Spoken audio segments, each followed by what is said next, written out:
we call the perfect John Asher Kentucky Derby weather. 75 and sunny every day at Churchill Downs on Kentucky Derby, so we appreciate this weather.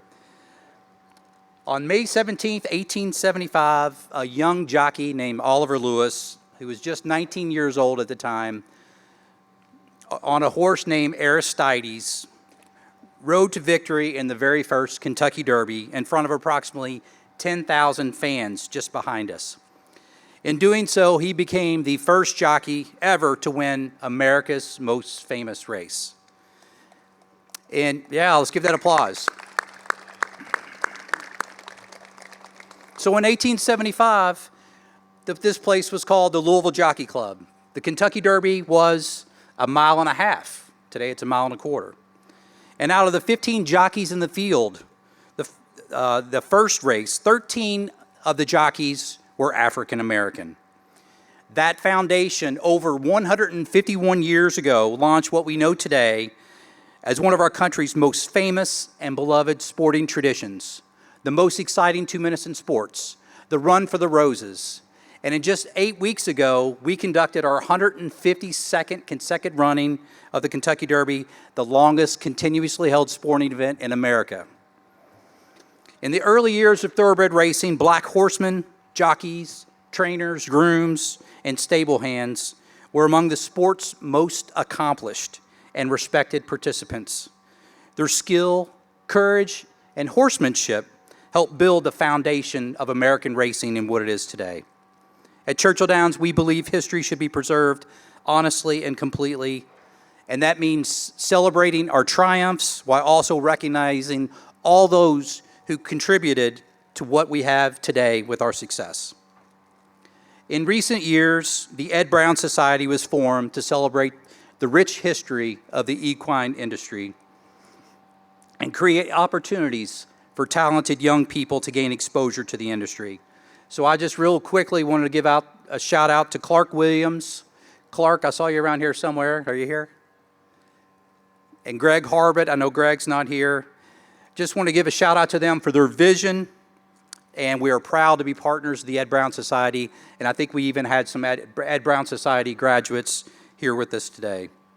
But we are especially grateful to the descendants of the Lewis family for their extraordinary generosity in donating this statue. Your gift is more than a work of art. It's a gift of remembrance, and is a gift that will help educate and inspire generations for years to come who visit this historic place. Now, Oliver Lewis has earned his place in history on the track in 1875, and today we proudly honor him at Churchill Downs. So it is now my privilege to introduce you to our keynote speaker today and proud descendant of Oliver Lewis, Mr. Rodney Van Johnson.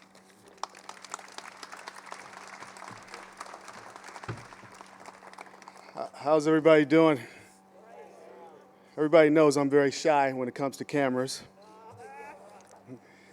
So I got to put this all out here. So I just want to thank everyone for being here today. I want to start with just thanking everybody individually because it's been so important. And I want to start off with first Churchill Downs, Claire Sims. Claire was one of the first people that I reached out to at Churchill, and she went at it and made sure everything happened for me. Mike Ziegler, I'd like to thank him. Mark Wheaton, Ashley Jacobson, Mark Anderson, who just stood up here and gave us props on that. It's amazing. I also want to thank the state of Kentucky. I'd like to thank the governor, Lieutenant Governor Jacqueline Coleman, Louisville Mayor Greg Greenberg, and also like to thank Stephanie Kuzadim. Stephanie is from Louisville Courier. She was just amazing to help me drive this story through. 2022, we had the 150th anniversary of Oliver Lewis and the racing industry, and I was here for the first time racing, being a part of it, and I've never experienced anything so great, and it was just a wonderful experience. So I'll get those out of the way. And I like to thank, the story on how things started was my mother started doing research She did everything before there was 23andMe and Ancestry.com. Her name is Ruth Johnson Watts, okay? Ruth Johnson Watts was the genealogist of our family. Mom. And she went through so much work to find out who we were, and it was probably like 30 years ago. And she gave us a stack of papers, and she says, I want you guys to know what's going on, because we were suffering some ailments, and she wanted to know what those ailments were to also be able to notice those things so we can check things out. But in that time, she gave us a list of everything. It was just a packet. This is who you are. And I took that packet, and I just tossed it. And thank you.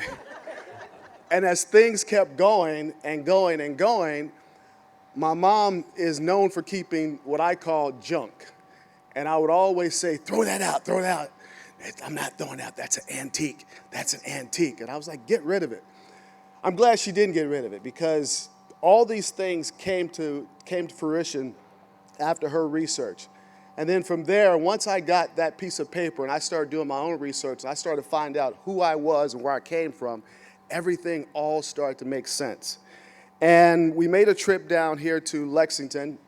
We're in Louisville right now. We made a trip down to Lexington, and we went to the cemetery number 2, African cemetery number 2, and we got a chance to meet Bruce Mundy and I can't remember your name, gentleman over there with the hat, but they were in charge of cleaning up the graveyard. The graveyard had been overgrown, and these men went in and cleaned up the graveyard, and come to find out all of these individuals that were in the graveyard, and one was my great-great-grandfather, Oliver Lewis, along with his mother. And I was just so touched by that they took that time every Saturday to clean up and do that. And I can only applaud you guys for that. I know the hard work that you did. I just want to make sure I give recognition to that. Also, I want to thank Keeneland Library. Keeneland Library has just been amazing. Rhoda Fiera over there has just been amazing, giving us information and things that we need. Those are out of the way.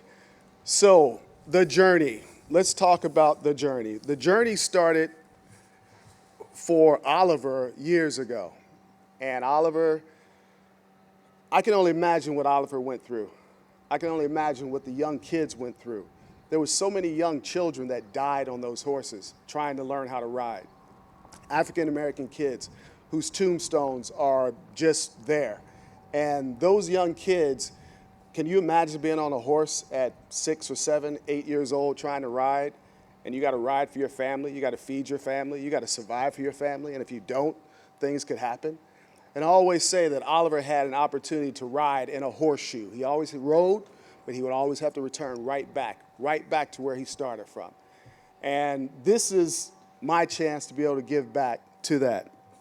So the journey started for Oliver, and it ended here, not ended here, but it started here, ended at 1875 when he won the first Kentucky Derby as an African American, which was amazing. He was also trained by Anson Williams.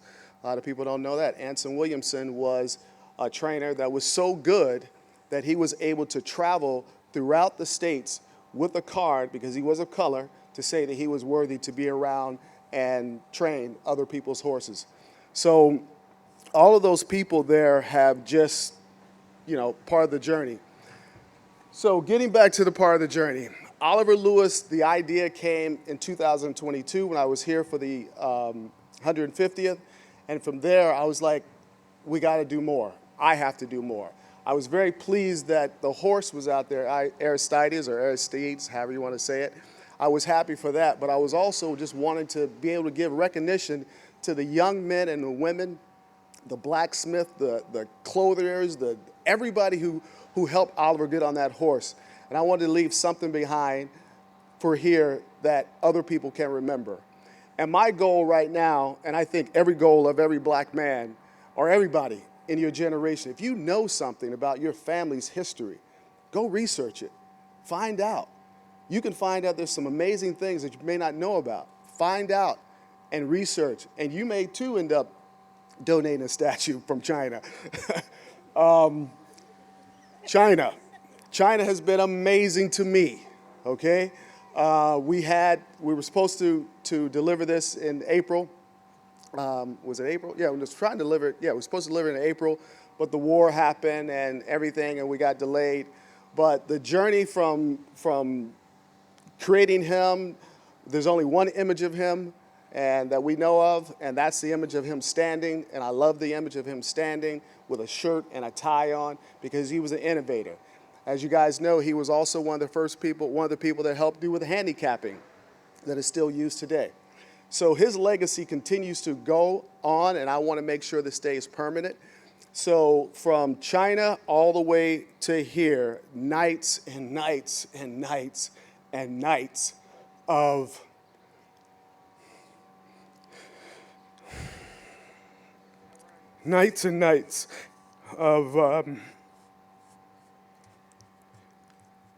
of pushing this.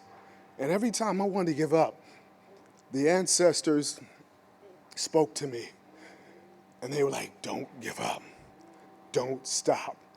Keep going, keep going, keep going. And if it wasn't for those people, and I swear, everybody surrounded me. Everybody surrounded me. And I believe that there's spirits, and those spirits are moving, and they move through me, and I want to move it through you all. So I want to thank my grandmother, Helen Lewis. Helen Lewis was how it all started. And Helen Lewis was the one that was my grandmother, and it was her part of her family. So this is a dedication from the Oliver Lewis Foundation. The Oliver Lewis Foundation consists of the Lewis Johnson Foundation, because Oliver was first, and we want to recognize him. I'm just the guy who just took the baton on and carried it through. So I want to thank everybody for showing up here today. I wasn't expecting this. The Derby has just really thrown out the red carpet for us. Mark Anderson has done an amazing job. Mark Ziegler has done an amazing job. Everybody here. So if I missed anyone, I'm sorry. We can always run it back and we can AI some things in there for me. But that is it for me. And yes, thank you all very much. And I told myself I wasn't going to cry, so maybe the tears will dry out here. But thank you all for showing up. Thank you.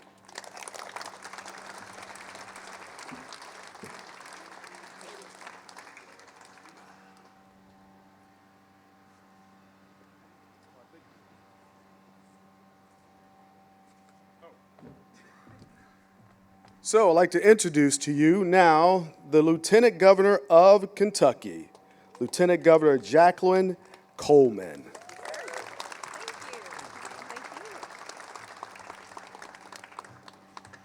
All right. Well, good morning. It is so great to be with you on another beautiful day at Churchill Downs. I grew up around horses, and so anytime I get to come to this place and be with my friend Mike, I try to do that. We usually get to hand out trophies sometimes, though. But I'm honored to be here on this historic day, and I use the word historic for a reason. Many of you know that before I was Lieutenant Governor, I was a history teacher and a coach. And so we are combining two passions today: education, history, and athletics. So a lot of the other speakers have and will focus on Oliver Lewis's tremendous accomplishments, both on the track and off. He was a winner, he was a pioneer, and he was a businessman. But I want to focus on the historical side of today's event, because there was a time not too long ago that horse racing and our society at large did not celebrate, or frankly even acknowledge, the profound achievements of Black men and women within the sport. So kudos to Churchill Downs for placing this statue where thousands upon thousands of people will see it every year. Because I believe that education is the answer to racism and injustice. And I know that it's usually the matriarchs that tell our story. So good job, Mom. So may the statue honoring Oliver Lewis be the conversation starter that helps to educate and open the eyes of just one more person every day. That's the way that we change society, communities, and the world. May the memory and the goodness of Oliver Lewis live on for generations, and may God continue to bless the Commonwealth of Kentucky. Thank you.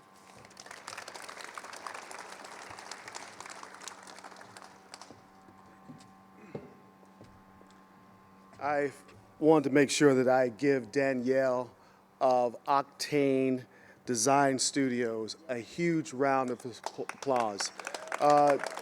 Daniela, there she is over there in the red. This young lady here has just taken over and just made all this possible. So moving forward, I'd like to bring the cemetery lady to the podium, Dr. Yvonne Giles.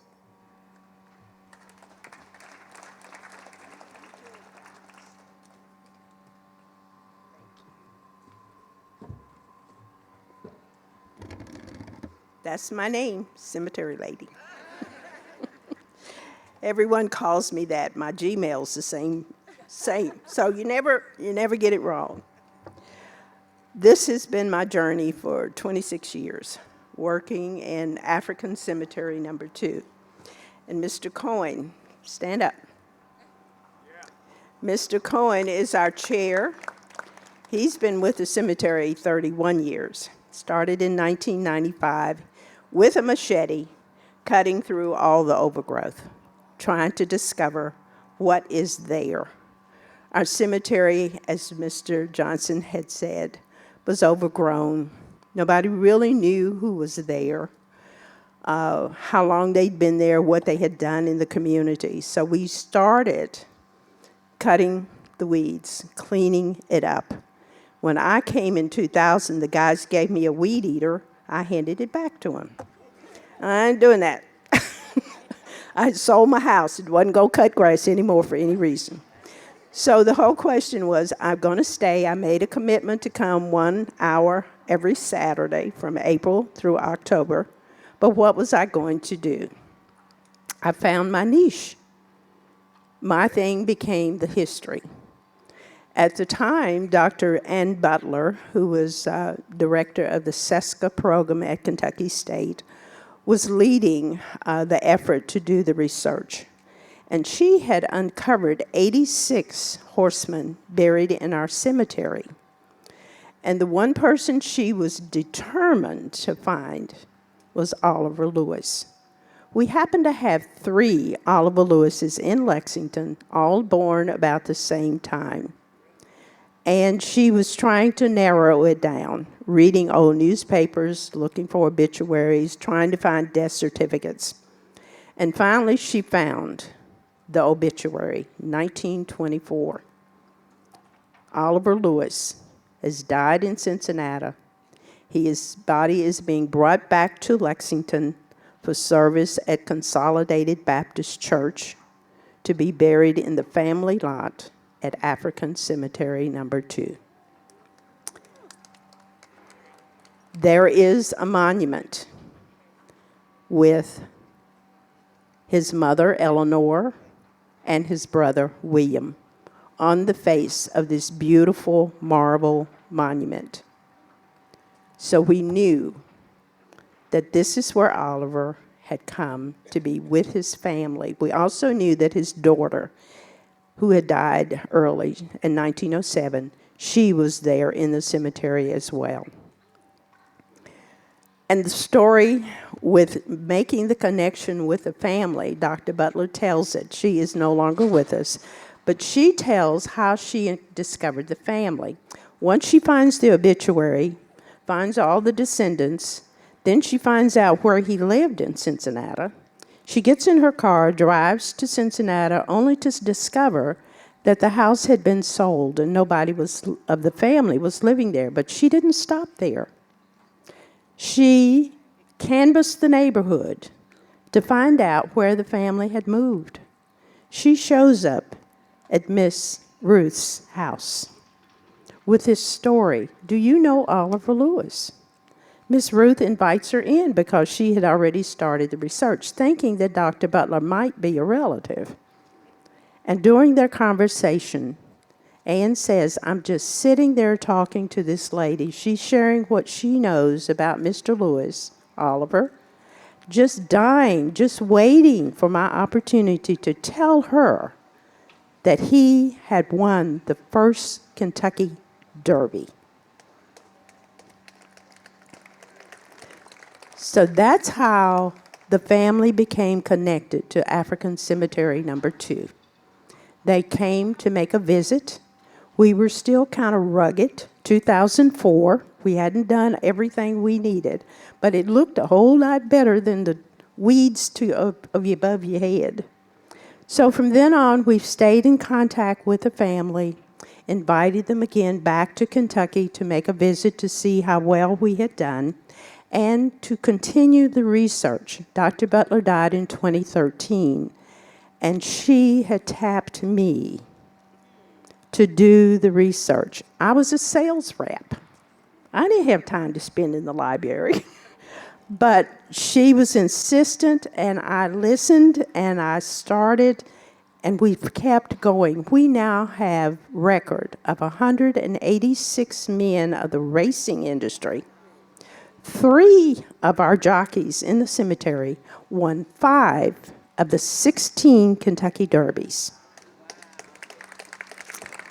We had 1 trainer who actually trained the horse, Joe Cotton, to win the Derby in 1885. So our history has expanded. And as we know, there were support team, grooms, stablemen, trainers, and all the jockeys. We have 20 jockeys in our cemetery. Not all of them as famous as Oliver, but still, they were young men, and as Mr. Johnson said, they were young, 10 years old or younger, on the backs of horses. So that's our history. It's our proud history.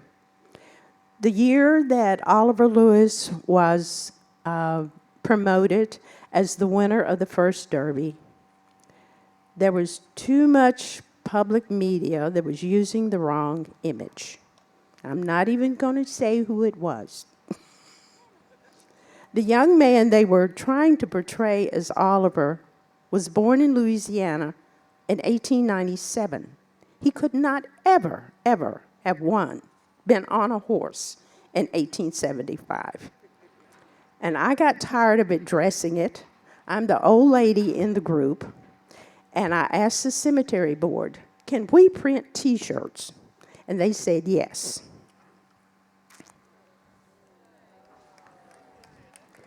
We purchased the license from Keeneland Library because they're the only ones that have this image, and produced 200 T-shirts. We went through them in less than a month. We had Visit Lex order them for their shop. They ordered them for their whole staff. I had every library I had worked with, Keeneland, the public library, anybody had a T-shirt. Everybody, all of us who have T-shirts on, stand up. Miss Gladys. Miss Gladys is one of the family members. Miss Fayon is our secretary. And of course, Mr. Cohen is our chair. We decorated Lexington. I wore my T-shirt every single day of that year from May on. And I told someone that, and he stepped back, and I said, no, I got more than one. It's clean. Because I wore it everywhere. Nobody was ever going to forget what Oliver Lewis looked like. And now we have this monument, his actual image. So nobody will ever mistake who Oliver Lewis is, what he did, and the significance of his first ride in this iconic, at the time it wasn't, but now it's an iconic race. It's one of the 3 American classics. We also know Oliver wasn't a one-horse man. What I did when the family was coming, I went out to Keeneland and patiently searched through their records to discover that 5-month-old Oliver Lewis was in 9 other races during the season from May to July. He won 8, or placed first and second in 8, and only unplaced in 1. He was on all 4 of the horses that H.P. McGrath was running. His favorite was Aristides. And Aristides won the majority of the races that year, $15,000 in race money, 1875. So he was the best horse of the stable. But Oliver was the jockey, and he should have won more races. But H.P. McGrath was a different kind of person. They gambled. He always had more than one horse in the race, and he chose which horse to win. In the Belmont, Aristides was straining at the reins to get to the front, but Oliver was a good jockey, followed the rules, and held him to keep him from charging to the front to win, because McGrath wanted Chesapeake to win, and he did. But we know that Oliver was good enough to have won every race that he ever was in. And we do know he stayed with the farm even after this race in 1880 census. He's showing as still on the farm at 22 years old, breaking horses. 1881, McGrath dies, and the farm is dispersed. But our Oliver stayed with anybody that had horses. We can document all of this. When we had our anniversary, 150th year anniversary, our mayor, Linda Gordon, issued a proclamation for Oliver Lewis, May 17th, 2024. We had the presentation at the Lyric Theater, great coverage and good participation. But we wanted the state, the city, to know it was actually the second and third weekend in May that the first derbies will run, not the first, the second and third weekends. That's another thing you find when you're doing research. So our city has honored him, has promoted his career, still supports and promotes, and we are proud of that. Mayor Gordon could not be here today, but she does send her greetings to you and hopes that with this monument here, Mr. Lewis will never, ever be forgotten, and that he is a Kentuckian. He grew up in Woodford County. Miss Ruth and I have shared our notes, and we both know that he was born in Woodford County, riding before he got to Lexington. He wasn't put on the horse when he was 18. He's been riding before, always. So, thank you for your time. Thank you. And I must applaud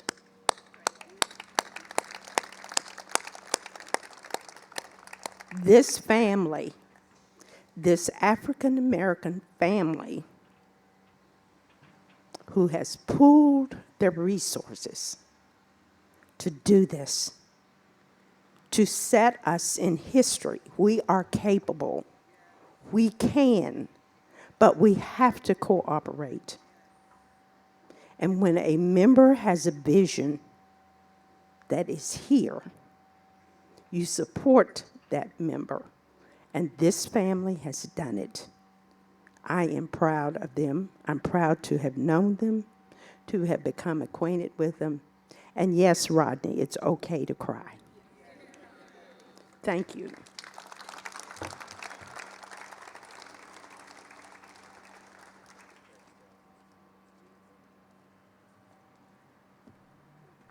Wow, that was great. I also want to give recognition to Jennifer Jones and Robert Jones of the Lexington African American Sports Hall of Fame. They were one of the first to recognize us.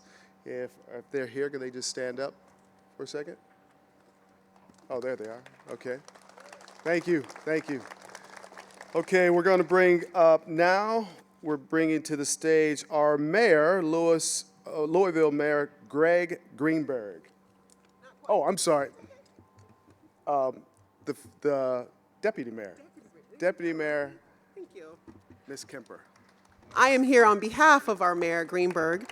My name is Shan Kemper. I'm Deputy Mayor for the city, and I'm going to keep this short and sweet, but I just have to say how wonderfully affirming it is to be here and to hear this story. It has absolutely made my day. I am here on behalf of the mayor and the city of Louisville to present, Rodney, could you come up here for me for a second?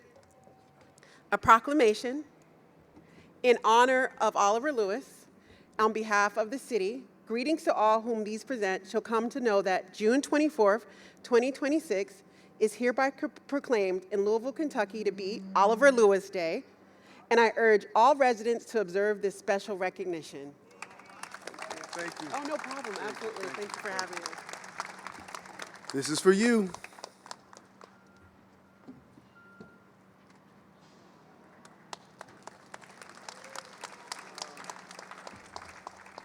I guess I'm the MC too. Okay, now we have a poetry reading by Hannah Drake.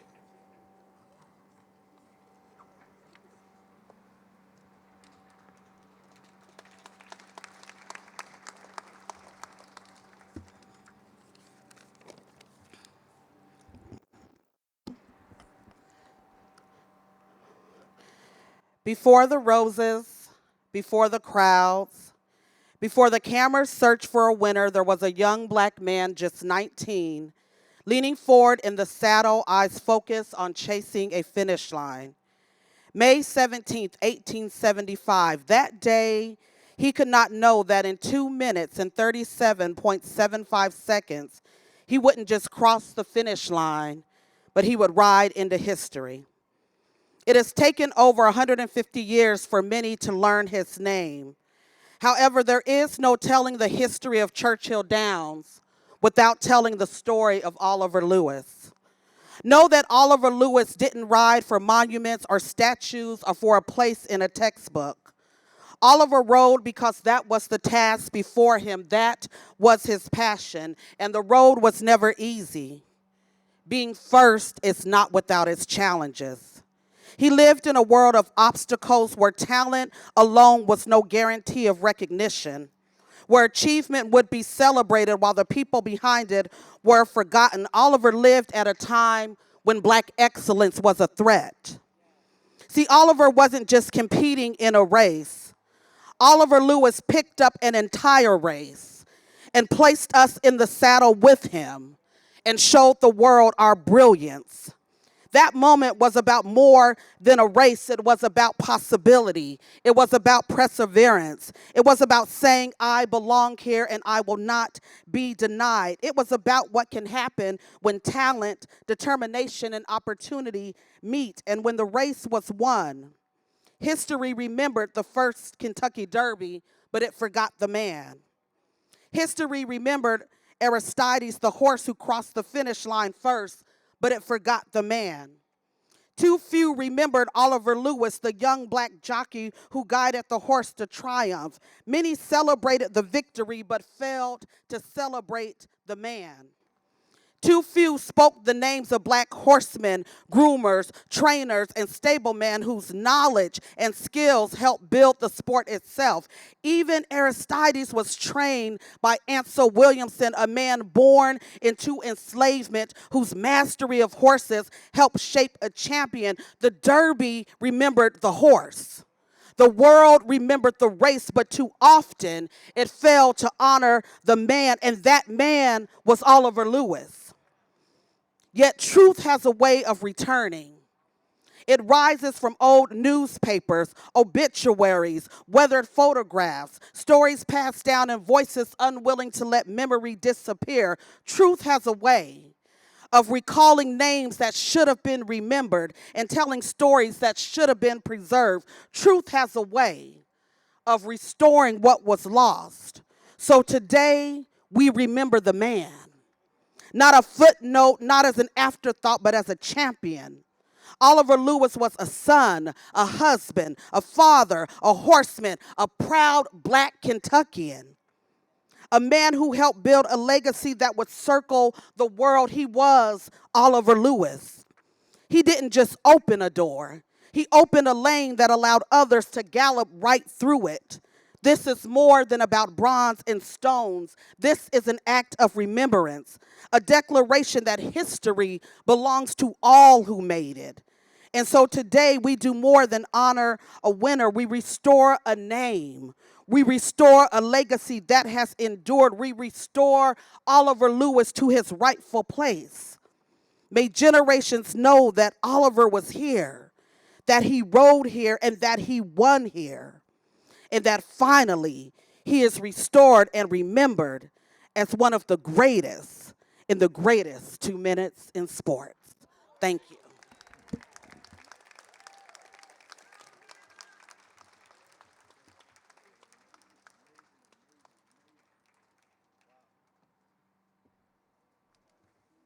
Okay, that was great. Okay, so I guess now is the unveiling. Ms. Danielle, is there anything that you like for me to do? Or stand? Okay. Okay, I would like for my mother to come up and help pull, and my Aunt Gladys, my Uncle Dave, who's head of logistics. Uncle Dave made sure that Oliver made it to Cincinnati and then back to Louisville and then here. So we're going to pull it down.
I just want to say that I took the creative liberty to put the horse representation there. He was actually standing next to a something else that they put there, and I figured I would want to put something that was a little bit more representative of who he was. As you can see, Oliver was an inventor. He was more than just a jockey. He was an inventor and just an amazing man.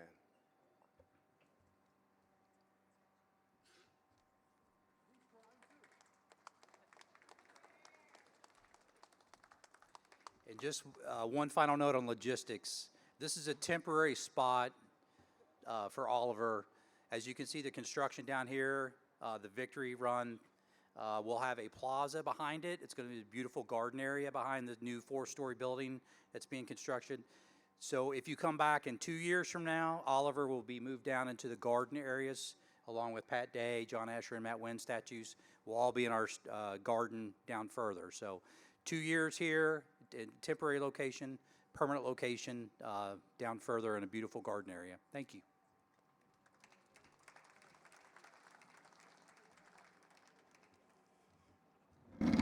I know, finally, I get the mic. Hi, I'm Danielle Meadows-Stennett.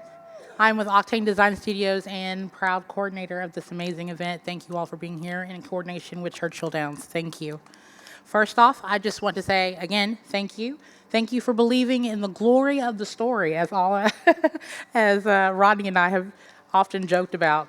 The glory of the story about an intuitive, gifted young man erased from history, now a famed icon coming home for his final rest at the first turn of the track where it all began. Today, your presence sparks the launch of the Oliver Lewis Foundation, which keeps alive the unique story and essence of Oliver's true spirit and accomplishments as a jockey, businessman, and innovator. As we gather at this first turn today, it is our turn to celebrate the firm, permanent restoration of Oliver's legacy. So we invite you to help us grow, help us preserve, and help support the Olivers among us through the Oliver Lewis Foundation. Your program has a QR code for more information about the Oliver Lewis Foundation. Thank you for being here today. It concludes our time together. Thank you.